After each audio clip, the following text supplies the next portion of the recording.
Yes, hello everyone and welcome to all our West Australian football fans to another edition of Around the WAFL, your go-to WAFL podcast in season 2024. And, well, wasn't this weekend of football quite an absorbing one? The ANZAC Weekend with plenty of exciting football all around Western Australia. Paul Persick alongside Ethan Roth and Rothy. Whew, that round certainly took everyone's breath away.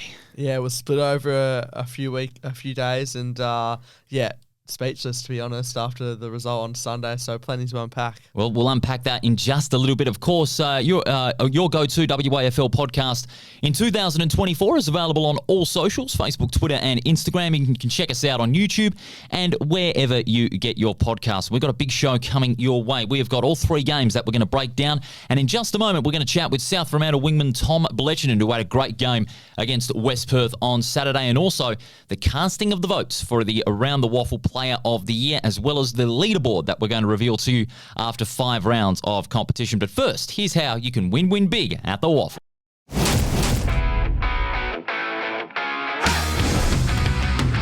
Punt from 50, win. Little too into the game, win. Too cocky, almost a win. Risking it all for the glory, win.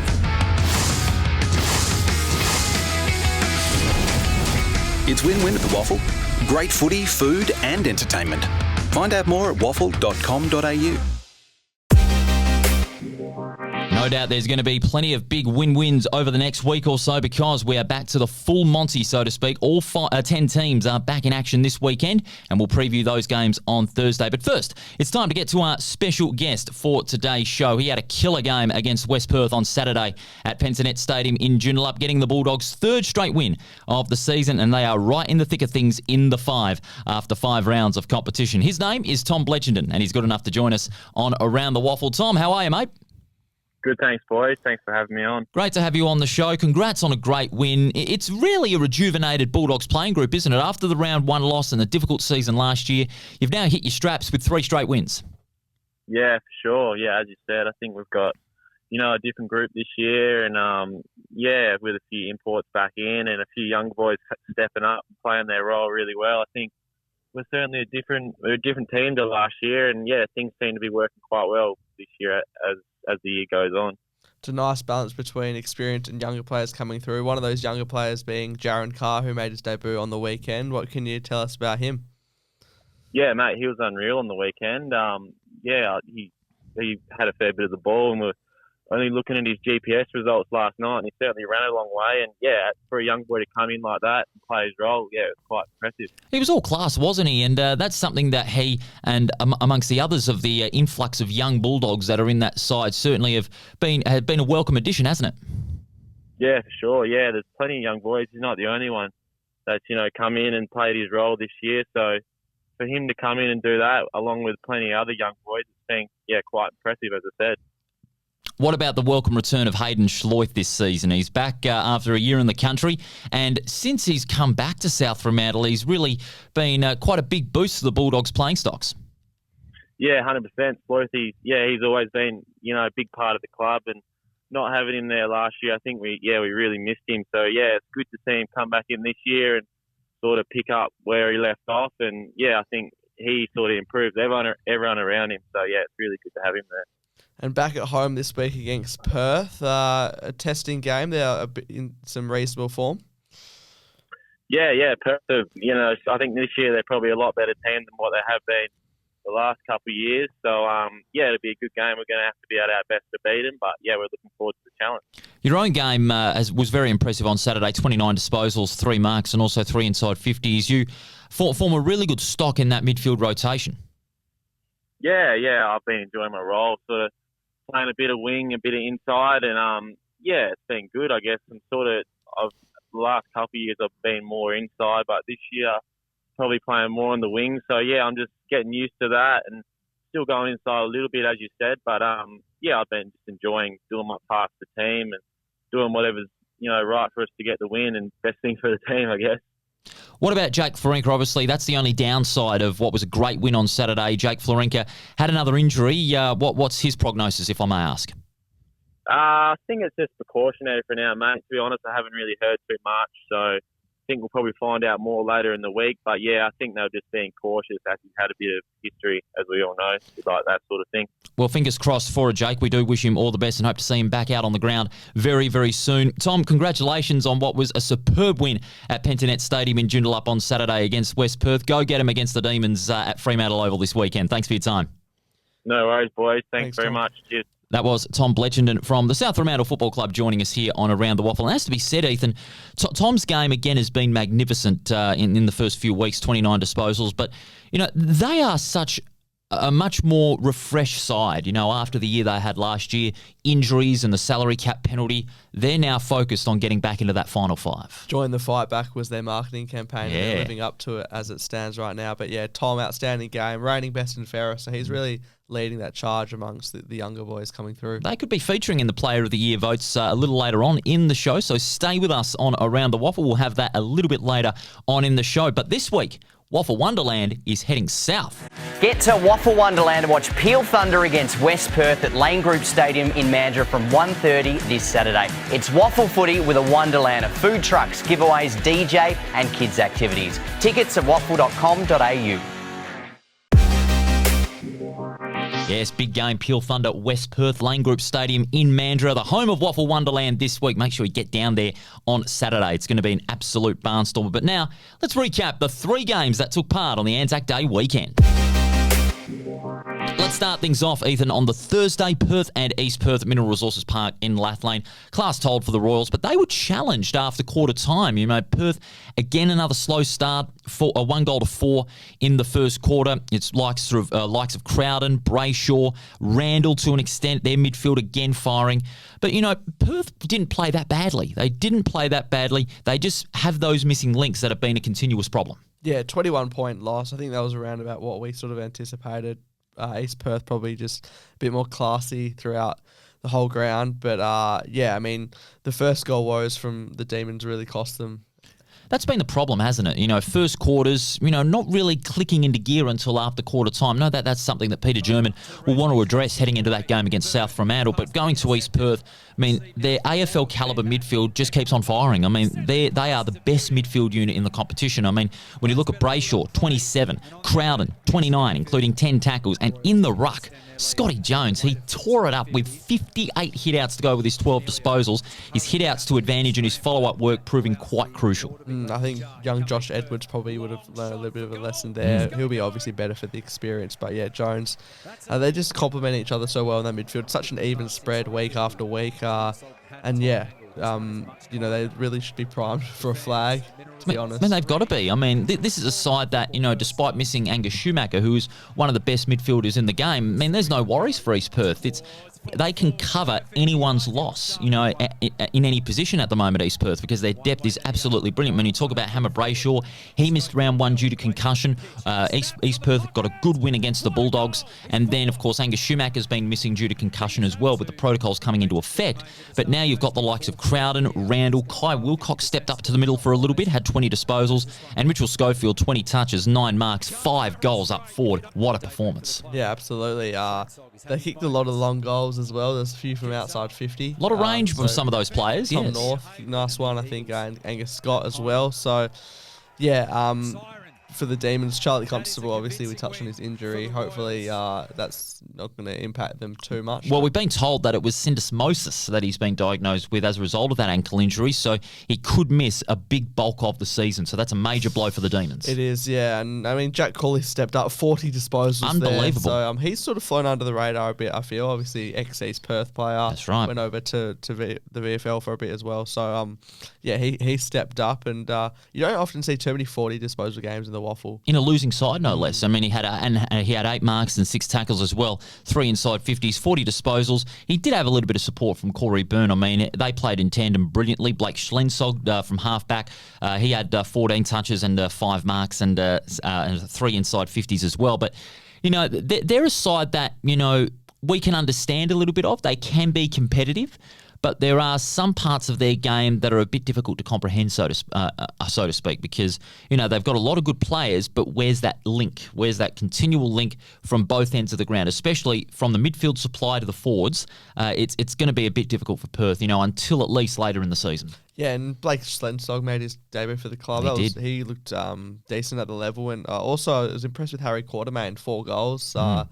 Really looks like a dominant forward. Looks like he's added a lot more muscle as well, and got bigger over the off-season. There's good signs there for Perth. There's good signs there. Like you mentioned, with Quartermain's 4 goals, Schlenstock making his debut, and Jack Cooler getting 40 possessions. But there's going to be a lot more than that's needed for the Demons despite this result. 21 points, the margin in favour of East Perth over the Demons on ANZAC Day. Well, South Fremantle over at Pentanet Stadium in Joondalup, didn't they make a statement against West Perth? Winners by 18 points, 10-11 to 7-11, and it was a very important win for the Bulldogs because, you know, they've had their struggles against West Perth in the last 3 years, hadn't beaten them since round 1 2021, but didn't they get things going in the last quarter? 4 goals to 1 when the game was in the balance. Kudos to you, Paul. I think you predicted this. What did I say? Yeah, I don't know. You had your crystal ball out. Well, there were concerns about West Perth's inaccuracy in front of goal, you know, after the game against Subiaco 2 weeks ago. It crept in again. You know, they struggled to nail down chances in front of goal. South Fremantle, they had the same thing to a degree. They only had the 4 behinds in the second quarter, but their backline was immense in holding down West Perth. They only kicked 2 more goals after half-time, did West Perth. South Fremantle kicked 4, and they were absolutely magnificent. I mean, you talk about the likes of Chad Pearson, Glenn Byron, Josh Branchy in the ruck as well, and a little bit down back as well, the 25 hit-outs. But the king, back on his throne, Hayden Schleuf, he saves his best for West Perth, doesn't he? I mean, he loves playing against them. 33 disposals, but he was so instrumental in the Bulldogs dominating in the centre clearances. Yeah, he hasn't lost it, has he? And No. capped it off with a nice goal from outside or just about on 50. Put the arms in the air to celebrate, to put the icing on the cake. So, yeah, he's relishing in his role in return. You know, he's obviously back loving his waffle footy. And, yeah, I think the Bulldogs just generated a bit more run up forward. You know, Keitel's probably the lone hand for West Perth, which is probably, you know, been a thing in the past, but you know, Jasper Scape stepped up. He was a bit quiet on the weekend. Nevertheless, though, Keitel still performed strongly. It's that link with Keitel up forward that they're still trying to find West Perth. I mean, Jasper Scape, he's only kicked 8 goals in 4 games, which is still a good start, all things considered, but he was held quite well by the Bulldogs backline. And despite the likes of Aaron Black, only 16, Luke Meadows, 14, where was the run coming from? That was the thing. Shane Nelson, you know, he did get 26 disposals. Yes, so did Griffith Julian and Connor West, saw plenty of the football. They had 25, but where was the run from centre? They could not generate any of it. South Fremantle, they just tore them to pieces. And that's the thing. I mean, West Perth still too rely on those older guys. You know, if they have off days, who else is going to step Exactly. up? So I was good to see young Jack Damati get bob up with 2 goals on the scoreboard. That was a positive. Yeah, that's a good impact that Damati made up forward, but it was pretty much limited because of, as I mentioned, that Bulldogs backline, but also the revelation of some of the younger Bulldogs out there on the side. You know, you have Isaiah Winder, impressive. Jaron Carr, also impressive in his league debut, down back, 8 marks and 4 inside 50. So it's that influx of young talent that really is proving so beneficial for the Bulldogs. And for West Perth, you know, relying on that experienced players in their prime or just getting past it, you know, it's a big detriment. No doubt Jason Salicic will have a few things to address heading into that big game against Peel Thunder. I mean, it might be a little bit of a reality check that they need, you know, not going well as maybe they thought, or, to just proves how close the waffle competition can be. And, you know, you only have to be 2% off, and any team can probably beat you on any given day. Would you say that South Fremantle, in this early stage, are the most improved? Oh, I'd say so, yeah. If there been 3 wins on the trot, you can't really go past that. And, you know, they recruited well. They're not a team who likes to be down for too long. You know, as I said, join the fight back. So, you know, after really only 1 or 2 poor years. So now that marketing campaign's working wonders. Join the fight back. They are certainly making a fight back. Of course, a loss in round 1 and now 3 straight wins. One player that we did forget to mention, Matty Parker. I said this earlier in the season that, you know, since the burden of not pushing for AFL selection had been lifted, he's starting to play with a lot more freedom and a lot more creativity. 10 tackles along with 26 disposals He played that real shutdown midfielder role in order to stop the likes of Black, Meadows, also Shane Nelson to a degree, and Connor West from having any further impact despite what the numbers tell. Yeah, what I like about Matt Parker's game is, he often gets to sort of low 20s or mid-20 disposals, but it's other parts of his game. It's the 10 tackles, or it's the 2 goals, or it's the clearances. He's not just getting 30 and then nothing else. Like, he's making an impact. And it's a big one that he made. It's a big one that he made, and so did South Fremantle. Huge winners at Pentanet Stadium in Joondalup by 18 points. And this game pretty much left us all out of breath. What about the finish over at Steel Blue Oval on Sunday afternoon? East Fremantle, 21 points down with 10 minutes to go. There was not a snowball's chance in hell that they were going to win that. And then all of a sudden, they pulled it out of their backsides with Jackson McDonald kicking a goal. Get ready for this, right? Jackson McDonald kicked the goal. Darren McDonald was the commentator. And it was kicked from the shadow of the McDonald stand. And to quote a famous McDonald, we're loving it. It was, what a moment that was. Yeah, it was meant to be, wasn't it? I mean, I just can't believe that Swans let that go. I mean, I know they've lost plenty of close games in the past. Sorry to Swans supporters to bring that up, but is that a mindset thing? I mean, how do you have to go back to that and think, how did we let that slip? What did we do wrong in that moment? That's something that, obviously is creeping into the players. How did they let that go with 10 minutes to go when they had a 21-point lead that a lot of fans and a lot of pundits looked at as pretty much unassailable, because Swan Districts, they ramped it up at the start of the last quarter. I mean, you had Aiden Clark seeing plenty of the ball, Nick Rokar showing his class, Jesse Glass-McCasker, starting to really step up in the ruck, and Jesse Turner seeing plenty of the football. But then all of a sudden, the back half, I mean, when you look at their kick-outs from half back, from the back line, they ballsed it up. Let me just say that. I mean, they were conceding far too many turnovers and giving East Fremantle easy chances at goal. I mean, you cannot be doing that. Even if you play safe or play aggressively, more direct, which is what the Swans did for 3 quarters, then they stopped with 10 minutes to go. Yeah, it's speechless, as I said. I mean, I don't know if you can train that or how you sort of address that, but you can't underestimate a team like East Fremantle. I know they've had a slow start to the year. They obviously dropped that game to the Eagles, but they're still the reigning premiers, and you can't just think with 10 minutes to go you got the game wrapped up. I put the blowtorch on the Sharks last week, but I'll tell you this, the way they rose up in those last 10 minutes, that's a sign that they're going to be back on track. It's just a matter of maintaining that over the next couple of weeks. But, some of the keys for East Fremantle, Bryn Teakle, outstanding in the ruck. I mean, he's relishing his role.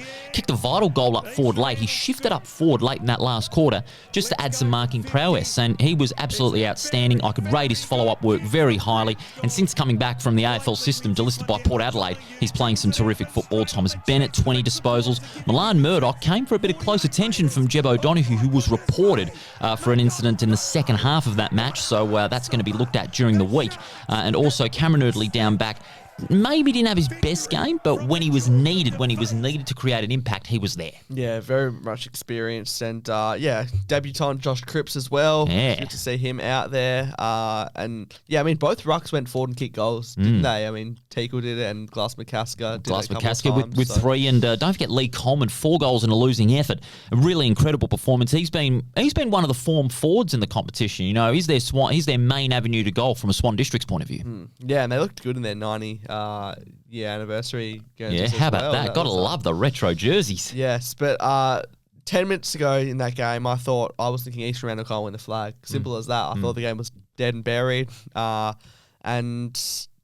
just can't underestimate the Sharks. I mean, that could be a real make or break moment for them. Could be. I feel like that, I feel like they still need to, albeit in the excitement of the goal after the siren, they still need to address how they got in that position to probably lose the game when most teams would put them to bed. Yeah, how they stalled in that last quarter, because that's what happened in the first 15 minutes. They stalled in that last quarter. Swans had all the momentum. They had their usual suspects performing well, but then all of a sudden, they just really ramp it up and win it out of the blue. I was in the Sharks' rooms after the match, and you could feel the excitement, but there was a couple of players, and I'm not going to name them, that said, okay, that's a big moment. Can it make us? let's prove that it can make them. And I reckon it can if they can get some more good wins on the board. They got Subiaco next, which is going to be a really big test for them, no doubt about it. That's always a mouth-watering clash. So. Oh, Sullivan Logistics Stadium, that one is going to be massive. Hopefully a big crowd there, but what a game that certainly was at Steel Blue, able to cap off an amazing weekend of footy over the ANZAC Day weekend. 2 points the margin,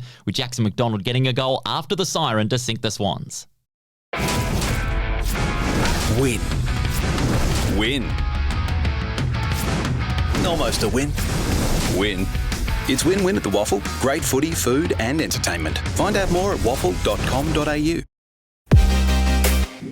Okay, let's take a look at the ladder. After 5 rounds, each team has played 4 games so far, Ethan. East Perth, Peel Thunder and South Fremantle in that order on 12 points atop the ladder. Then 3 teams on 8, West Perth, Subiaco and Perth. And then the remaining teams, East Fremantle, Swan Districts, Claremont and the West Coast Eagles, all on 4 points. Ethan, what do you see as the early guide after 5 rounds of competition? Well, I'll tell you what I see. I see East Fremantle not being on 0 points anymore. That's a relief. They've put themselves up the ladder to 7th. So, yeah, I mean, East Perth probably, Peel, South Fremantle, those 3 teams obviously clearing ahead at this stage.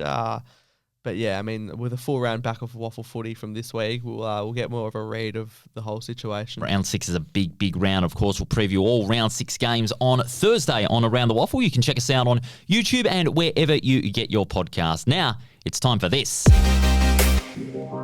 My favourite part of the show, Ethan. The votes for the Player of the Year. Let's go to one vote. First off, Mitch Schofield from East Perth. He gets the 1 vote, 5 goals in an impressive performance up forward and saw a lot of the footy in the midfield.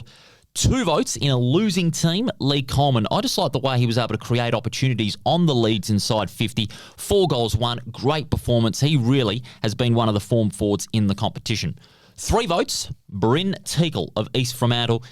Absolutely outstanding in the ruck, shifted up forward, kicked a crucial goal. I reckon the moment that he shifted up forward and was able to get a couple of good marks inside 50 might have been a sign that East Fremantle were on the way back, going from 21 points down. His role was crucial. 4 votes of East Perth, Mitch Crowden. Again, dominant in midfield, in tandem with the likes of Brayshaw, Scott, and of course Scotty Jones in the ruck. His follow-up work as well can be rated very, very highly. And the Around the Waffle top gun for round 5, the 5 votes goes to the king, who's back on his throne, Hayden Schloith of South Fremantle. Just tore it up in midfield, dominated the clearances. I think he carried that midfield unit on his back. I think the experience is so valuable for his fellow on-ballers. On that on-ball brigade, Hayden Schloith, 33 disposals, just magnificent. And he was so consistently efficient as well, which is something that some of the midfield unit seemed to lack, not completely, but Schloithy, whenever he got the ball, he delivered. He loves West Perth, as you said. There's something about that record speaks for itself, doesn't it? No doubt about it. He loves playing against them, and at Pentanet Stadium in Joondalup, where, the wider wings seem to suit him a lot more, and he can open up the play to both sides of the ground, so he was terrific. Now, we can reveal to you the leaderboard after round 5. Let's pop it up, folks, and check it out, see where the players are at now. The positions are based on how recent the players have gotten the votes at the present time, but once the season develops, it'll become a little bit more clearer. So Hayden Schloith, Oliver Eastland, Jacob Blight, John O'Marsh and Jacob Caniglio in that order on 5 votes. And then rounding out the top 10, each on 4 is Mitch Crowden of East Perth, Will Brodie of Peel Thunder, Charlie Constable of Perth, Greg Clark of Subiaco and Nathan Wilson of Peel Thunder, rounding out the top 10, each with 4 votes. And at the present time, Ethan, 24 players have polled for the Player of the Year. Geez, there's some good players in there. We've just only mentioned the top 10. So, it speaks of the depth of the waffle, the class, the quality of players. Left, right and centre from every team, really. No doubt about it. All around. Just the quality of talent that's there from all the 10 clubs. So all 10 clubs have polled at this stage. We didn't have, and we had 9 teams poll last year. They only, all 10 teams polled last year, I should say. Only 1 player from the West Coast Eagles polled votes.